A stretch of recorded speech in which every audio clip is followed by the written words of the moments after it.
So let's bring in NewsNation correspondent at large, Geraldo Rivera. Hey, hello. Happy Easter, you handsome man. Happy Easter to you. And thank you for the rebirth and renewal that you've given us at NewsNation by taking a position here so we can benefit, the audience can benefit from you.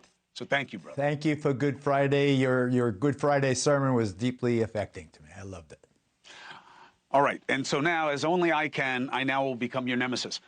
My feeling is that I don't care about him talking about Trump. I don't think it works for him, but I don't see why people are assessing it that way. I saw two problems for Biden. You put him next to Obama and Clinton, and I believe it shows what he isn't, not what he is. And I think this is cheap, saying he should have gone to the funeral of the New York City cop the way Trump did. I don't think Trump should have gone. I don't think Biden should have gone. I think I'm tired of watching people use the police as pawns. What's your take?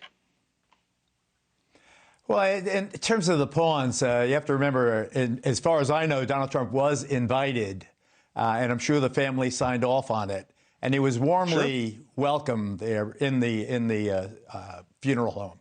I've been to police funerals, many of them, including with your brother, who has a real commanding presence and was very well regarded. Governor Andrew Cuomo, when I was with him at the cop funeral, he ushered me in, the last one I attended with him.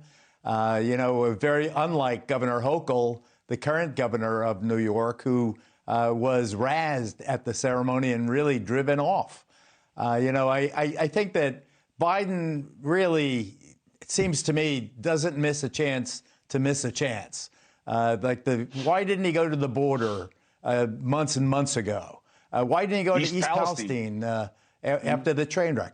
Why wasn't, he's the consoler-in-chief, and he's, widely regarded as one of the warmest politicians to ever hold that office, but he's missing a chance to show that. I blame Stephen Colbert. Why didn't Stephen Colbert ask them a question about the slain officer? Crime is on the minds of New Yorkers, on the minds of Americans. Right. I think that they could have easily had the glitz and all of the camaraderie and the power of the trio, and did due deference to the slain cop. I think that they don't miss a chance to miss a chance, Chris. Look, I mean, Colbert, he's a lefty sideshow. I mean, he's like the male Maddow, right? I mean, if you think about it, they kind of look alike in a way, and they're both very smart, and they're pitching the same kind of pablum to the left.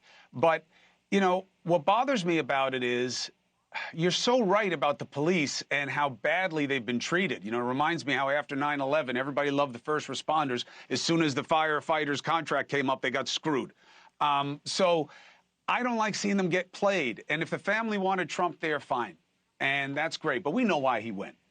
And should Biden have done the same thing? To me, it would have been two bad choices. I think that, especially with the police, they're used as political pawns all the time, and none of these guys do anything for them.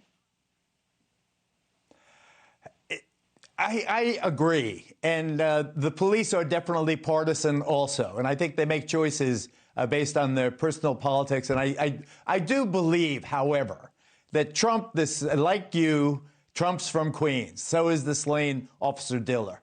There's a lot of reasons that kind of come together that allowed his appearance there to, I think, be in good taste and make the issue of crime foremost and front and center. It is on the minds, really. Even though the statistics belie a crime spike, it is everyone. Isn't it with your life, too? People talking about people shoving people in front of the subways, women getting punched in the face for no reason other than the fact that they're women walking.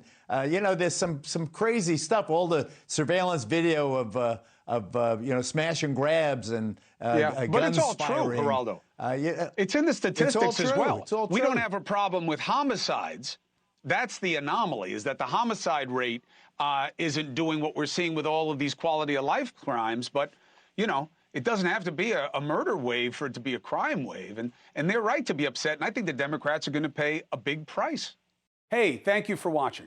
Please go to newsnationnow.com, newsnationnow.com, and you can find NewsNation on your television provider. And don't forget to click the red subscribe button down below. Then you will get more of NewsNation's fact-driven coverage.